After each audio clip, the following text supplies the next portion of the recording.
শেখ হাসিনাকে ট্রাম্প এখনো বাংলাদেশের প্রধানমন্ত্রী মনে করেন এবং তিনি শেখ হাসিনার পদত্যাগপত্র দেখতে চেয়েছেন। ধরা খাইছে কাকু ডক্টর মোহাম্মদ ইউনূস ডালমেকুস খালা হয়। তো দেখে রাখেন, আমার কাছে মনে হয় যে তার ম্যাক্সিমাম থাকার ক্ষমতা থাকবে ডোনাল্ড ট্রাম্পের শপথ নেওয়া পর্যন্ত, অথবা আমার ধারণা সে ডিসেম্বরের মধ্যেই ক্ষমতা ছাড়বে।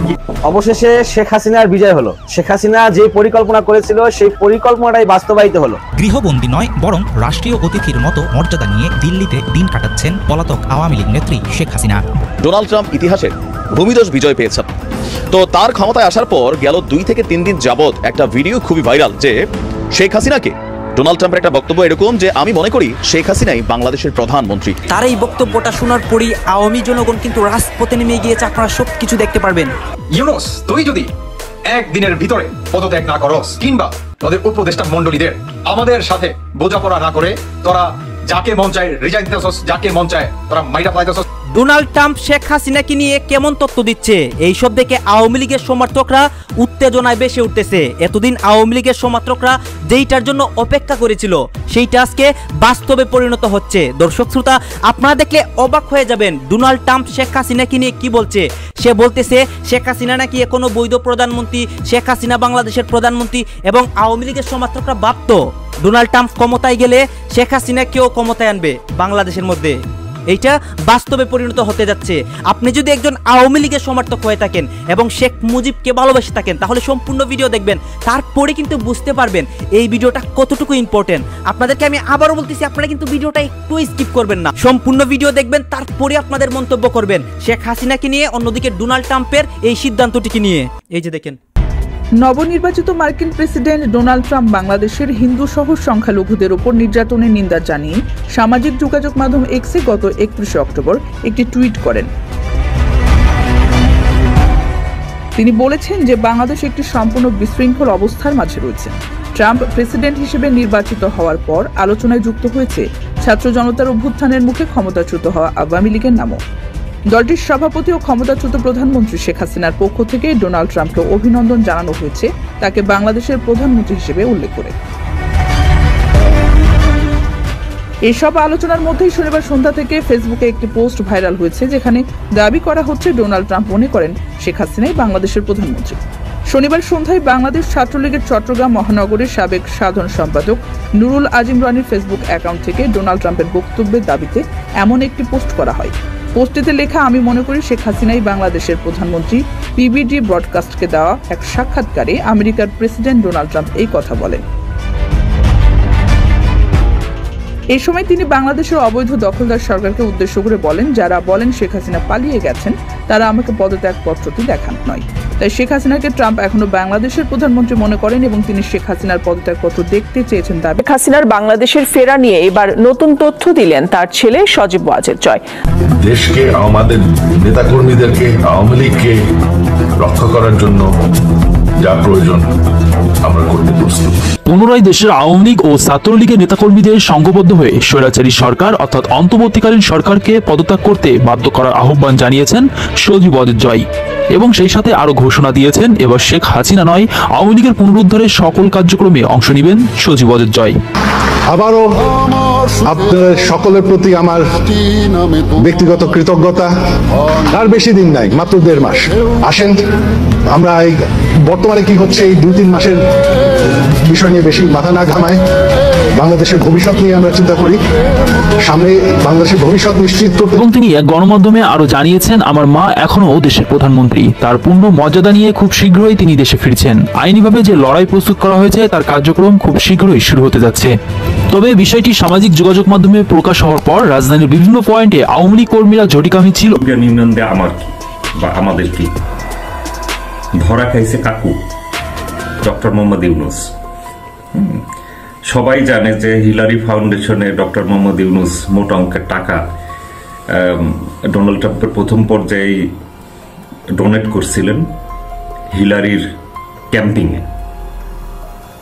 তো এইটা নিয়ে কিন্তু ডোনাল্ড ট্রাম্প তার উপরে চরম খাপ্পা, এবং এই পাশ্চাত্য দেশগুলো বলেন বা এই উন্নত দেশগুলোর যারা বিজনেসম্যান বলেন, এরা যদি একবার কারোর উপরে খেপে আপনাকে সারা জীবন বিশ্বাস করবে, আর একবার যদি বিশ্বাস আপনি হারাইছেন তো এবার গন। তো কাকু আসলে খুব চাপে আছে। খেয়াল করে দেখবেন কাকু মানে ইউনুস সাহেব আর ইউএসএ যাচ্ছেন না, উনি চিকিৎসা করতে যাচ্ছেন ফ্রান্সে, ডালমেকুস কালাহায়। তো দেখে রাখেন, আমার কাছে মনে হয় যে তার ম্যাক্সিমাম থাকার ক্ষমতা থাকবে ডোনাল্ড ট্রাম্পের শপথ নেওয়া পর্যন্ত, অথবা আমার ধারণা সে ডিসেম্বরের মধ্যেই ক্ষমতা ছাড়বে। কিন্তু এর আগ দিয়ে সে দেশের সার্বভৌমত্ব, দেশের স্বাধীনতা বিরোধীদের সকল প্রকার, সার্বভৌমত্ব বিরোধী, স্বাধীনতা বিরোধীদের সকল প্রকার ক্ষমতা সে দিয়ে যাবে, সকল প্রকার ম্যাসাকার করবে। মুক্তিযুদ্ধের ইতিহাসটা ইতিমধ্যে ধ্বংস করে দিছে এবং আওয়ামী লীগের সে একটা বড় দাগে ক্ষতি করবে, এটা সে করবেই।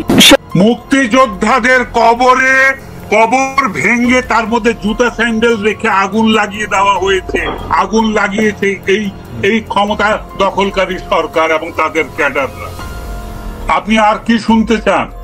রাস্তার মধ্যে দাঁড় করিয়ে ৭৫ বছর বয়সের মুক্তিযোদ্ধাকে চড় থাপ্পড় দিচ্ছে দালালের বাচ্চা, রাজাকারের নাতিরা। এই দেশ আপনাদের, এই অকৃতজ্ঞ জাতি বাঙালি। আরো ২০০ বছর গোলাম থাকা উচিত এদের। যান পাকিস্তানি প্রভুদেরকে ডেকে নিয়ে আসেন, গোলামি করেন আরেকবার, বুঝবেন স্বাধীনতা কাকে বলে, কারা স্বাধীনতার জন্য যুদ্ধ করেছিল। রাস্তায় ইট পাটকেল মেরে আর হিজবুত তাহরির বুলেট দিয়ে আমেরিকান চক্রান্তে ক্ষমতা দখল করা যায়, দেশ স্বাধীন করা যায় না। আপনারা যদি বলেন আপনারা স্বাধীন করেছেন, তাহলে আপনারা অন্য কোন শক্তির অনুসারী, আপনারা আগ্রাসী, আপনারা বাংলাদেশ দখল করেছেন, স্বীকার করেন সে কথা যে আমরা দেশ দখল করে ফেলি। সংবিধান বদলে দিতে চান আপনারা কারা?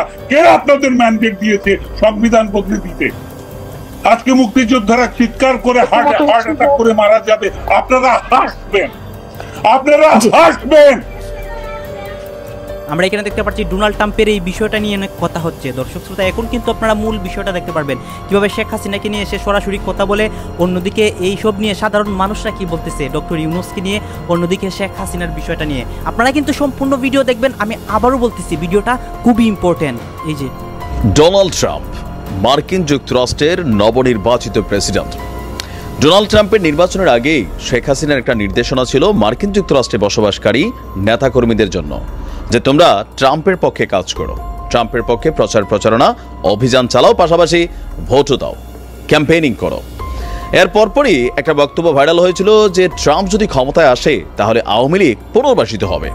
আর সবাইকে অবাক করে দিয়ে নির্বাচনের ঠিক 2 দিন আগে ডোনাল্ড ট্রাম্পের একটা টুইটকে কেন্দ্র করে বাংলাদেশের তোলপাড় হয়ে গেছে। আপনাদের খেয়াল থাকার কথা, হিন্দি কমিউনিটি এবং বর্তমান সরকারের যে সিচুয়েশন সেটাকে কেন্দ্র করে। এরপরই ডোনাল্ড ট্রাম্প ইতিহাসের ভূমিধস বিজয় পেয়েছেন।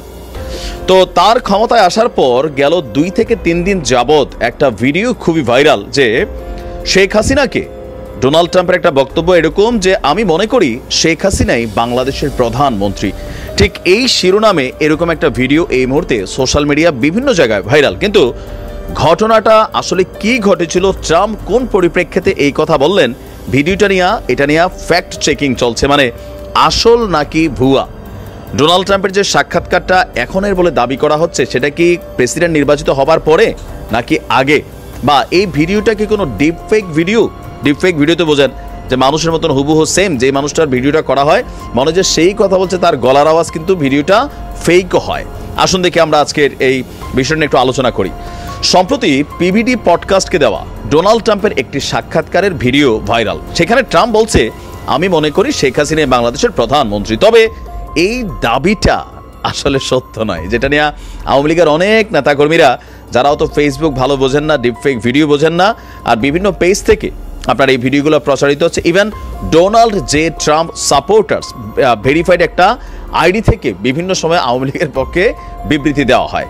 তো পরবর্তী সময় দেখা গেছে এই পেজটা আসলে ডোনাল্ড ট্রাম্পের নিজস্ব কোনো পেজ না, বাট এটা একটা ফেসবুক পেজ যেখানে বিভিন্ন ধরনের বক্তব্য দেয়, এবং অধিকাংশ ফলোয়ারও দাবি করা হচ্ছে আওয়ামী লীগের। তো যেই ভিডিওটা ভাইরাল হয়েছে এটা আসলে সত্য নয় বলে জানিয়েছে কে? ফ্যাক্ট চেকিং প্রতিষ্ঠান ফ্যাক্ট ওয়াচ। ফ্যাক্ট ওয়াচ বলছে পিবিডি পডকাস্টকে দেওয়া ডোনাল্ড ট্রাম্পের এই সাক্ষাৎকারটি বেসিক্যালি 17ই অক্টোবর 2024, যার নির্বাচনের 2 সপ্তাহ আগের। সেই ভিডিওরই একটা অংশে যেটা ছড়িয়ে দেওয়া হচ্ছে যে ট্রাম্প বলছে যে শেখ হাসিনা বাংলাদেশের প্রধানমন্ত্রী। বেসিক্যালি পিবিডি পডকাস্টকে দেওয়া মূল সাক্ষাৎকার যেটা ছিল সেই সাক্ষাৎকারে ডোনাল্ড ট্রাম্প আসলে এমন কোনো কথাই বলেননি। তার মানে বিষয়টা ডিপ ফেক টাইপের একটা ভিডিও। তো সেইখানে তিনি কি নিয়ে কথা বলেছিলেন? বাংলাদেশ বা শেখ হাসিনা ইস্যুতে কোনো কথা বলেছেন না। ওই যে সাক্ষাৎকারটা সেটা ছিল যুক্তরাষ্ট্রের সীমান্ত সংকট, ভোটার আইডি আইন, রাজনীতিতে ট্রাম্পের অতীত অর্জন, বাইডেনের অধীনে অর্থনীতি এবং ব্যবসা সম্পর্কিত বক্তব্য দিয়েছিলেন। পাশাপাশি বারাক ওবামা, কমলা হ্যারিস এবং জনমত গঠনে মূলধারার মিডিয়ার ভূমিকা সম্পর্কেও তার চিন্তা ছিল। পিবিডি পডকাস্ট হচ্ছে ব্যবসা, বর্তমান ঘটনা, রাজনীতি, খেলাধুলা সম্পর্কিত একটি আলোচনা অনুষ্ঠান, যার হোস্ট হচ্ছেন প্যাট্রিক ব্র্যাড হেভিট। আর এটা নিয়েই আপনার ইউটিউব এবং ইনস্টাগ্রাম থেকে নানান ধরনের বক্তব্য চলে আসছে। তার মানে আমরা যেই বক্তব্যগুলো দেখছি বা যারা আশায় বুক পাচ্ছেন ডোনাল্ড ট্রাম্প ঘোষণা দিয়ে দিছে রে শেখ হাসিনা বাংলাদেশের প্রধানমন্ত্রী, তার মানে রাষ্ট্র ক্ষমতায় বৈশায় তিনি আওয়ামী লীগকে পুনর্বাসিত করবে, বর্তমান সরকারকে উৎখাত করবে। তার মানে শেখ হাসিনার পরিকল্পনাটা সাকসেস হয় সাময়িক সময়ের জন্য সাকসেস হয়। কারণ হচ্ছে ডোনাল্ড ট্রাম্প তো আর হচ্ছে বাংলাদেশে যদি কোনো অ্যাকশনে যায়, বাংলাদেশের যদি কোনো পরিকল্পনা বাংলাদেশ নিয়ে থাকে তাহলে অবশ্যই উনি এটা তদন্ত করবেন। তদন্ত করে দেখবেন যে ঘটনাটা কি ঘটেছে, কোত্থেকে ঘটেছে, কিভাবে ঘটলো, এগুলো উনি তদন্ত করবেন। তদন্ত করে তারপরই কোন অ্যাকশনে আসবেন। যেহেতু তার ফোন আলাপ, শেখ হাসিনার ফোন আলাপ ভাইরাল হয়, সেই ফোন আলাপটা তো অবশ্যই আছে, রেকর্ডে আছে না? তো যখন তিনি এটার কি বলে তদন্ত পাঠাবেন, তখন অবশ্যই এই ফোন আলাপগুলা শো করা হবে এবং শেখ হাসিনার কার্যকলাপগুলা শো করা হবে এবং সব বিষয় বিচার বিশ্লেষণ করেই তার কাছে দেওয়া হবে, সেটা নিয়ে পরবর্তী পদক্ষেপ নেবেন। যদি এখন সে বলেছেন শেখ হাসিনা প্রধানমন্ত্রী, শেখ হাসিনা তো তার কাছে একটা বার্তা পাঠিয়েছেন, শুভেচ্ছা বার্তা, সেখানে সে উল্লেখ করেছেন সে এখনো প্রধানমন্ত্রী, সেই বিবেচনাও বলতে পারেন। এখন যতদিন যেহেতু সে নির্বাচন প্রচারণায় ব্যস্ত ছিলেন, সার্বক্ষণিকভাবে সে আমেরিকার খবর টবর নিয়েই সে বিজি ছিলেন, তো সমগ্র বিশ্বে অন্যান্য জায়গায় কোথায় কি ঘটছে না ঘটছে সেই তথ্যটা হয়তো বা লিগ্যাল ভাবে তার কাছে নাই, বা সে নিতে পারে নাই সেই খবরগুলো সঠিকভাবে, কারণ সে তার নির্বাচন প্রচারণায় ব্যস্ত ছিল। সে ওখানে কিভাবে জয়লাভ করতে পারে সেই ধান্দাই তার সময়টা বেশি কাটে। তো যেহেতু আপাতত তিনি বলেছেন শেখ হাসিনা প্রধানমন্ত্রী এবং তার কাছে ভারতীয় মিডিয়ার মাধ্যমে গোল্ড প্লেস খাওয়াইয়া তথ্যগুলো উপস্থাপন করা হয়েছে, তো ভবিষ্যতে তিনি অবশ্যই এগুলা জানবেন, বুঝবেন। আরো 200 বছর গোলাম থাকা উচিত এদের। যান পাকিস্তানি প্রভুদেরকে ডেকে নিয়ে আসেন, গোলামি করেন আরেকবার, বুঝবেন স্বাধীনতা কাকে বলে, কারা স্বাধীনতার জন্য যুদ্ধ করেছিল। রাস্তায় ইট পাটকেল মেরে আর হিজবুত তাহরির বুলেট দিয়ে আমেরিকান চক্রান্তে ক্ষমতা দখল করা যায়, দেশ স্বাধীন করা যায় না। আপনারা যদি বলেন আপনারা স্বাধীন করেছেন, তাহলে আপনারা অন্য কোন শক্তির অনুসারী, আপনারা আগ্রাসী, আপনারা বাংলাদেশ দখল করেছেন, স্বীকার করেন সে কথা যে আমরা দেশ দখল করে ফেলি। সংবিধান বদলে দিতে চান আপনারা কারা? কে আপনাদের ম্যান্ডেট দিয়েছে সংবিধান বদলে দিতে? আজকে মুক্তিযোদ্ধারা চিৎকার করে হার্ট অ্যাটাক করে মারা যাবে, আপনারা হাসবেন, আপনারা হাসবেন, আপনারা অট্টহাসি হাসবেন নাড়ালে। আপনারা চিকেন রান চিবাতে চিবাতে আপনারা রাত্রেবেলা মদের গ্লাস খালি করবেন। চরিত্র দেখাতে আসবেন না চরিত্রহীন রাজনৈতিক দলেরা, কারো চরিত্র ঠিক নয় রাজনৈতিক দলের। আপনারা সবাই পরিশুদ্ধ। এখন যারা ক্ষমতা দখল করেছে তারা কোন রাজনৈতিক দলের? তাদের ইতিহাস নাই, তাদের গুম খুনের ইতিহাস নাই। আমাদের বুদ্ধিজীবীদের, আমাদের অভিভাবকদের ঘর থেকে তুলে নিয়ে গিয়ে 14ই ডিসেম্বরে এক রাত্রে শত শত বুদ্ধিজীবীকে হত্যা করার ইতিহাস আমরা। আপনারা তো দেখলেন এখানে কি কথা হচ্ছে, শেখ হাসিনাকে নিয়ে অনেক কথা হচ্ছে। সাধারণ মানুষরা কিন্তু শেখ হাসিনার পক্ষেও কথা বলতেছে, বিপক্ষেও কথা বলতেছে। অনেকে বলতেছে তারা আবারও শেখ হাসিনাকে চায়, অনেকে আবার ডক্টর ইউনূসের বিপক্ষে গিয়ে কথা বলতেছে। এইসব কিন্তু মানে সাধারণ জনগণরাই বলছে। গাইজ এইসব দেখে আপনাদের কি মনে হচ্ছে? আপনারা কি চান? ডক্টর ইউনূস কিন্তু আমাদের দেশে এসেছেন ভালো কাজ করার জন্য, তিনি আমাদের দেশকে এগিয়ে নিয়ে যাওয়ার জন্য এসেছেন। আর সেই ডক্টর ইউনূসকে সবাই কি বলে? দর্শক শ্রোতা, এইসব নিয়ে আপনাদের মন্তব্য কি, এটা কিন্তু অবশ্যই কমেন্ট বক্সে লিখবেন। এবং আপনাদের কাছে আমার একটা রিকোয়েস্ট থাকবে, আমার চ্যানেলটি সাবস্ক্রাইব করবেন এবং পাশে থাকা বেল আইকনটি বাজিয়ে যাবেন, যাতে করে নেক্সট ভিডিওটা সবার আগে আপনার কাছে পৌঁছায়। ধন্যবাদ।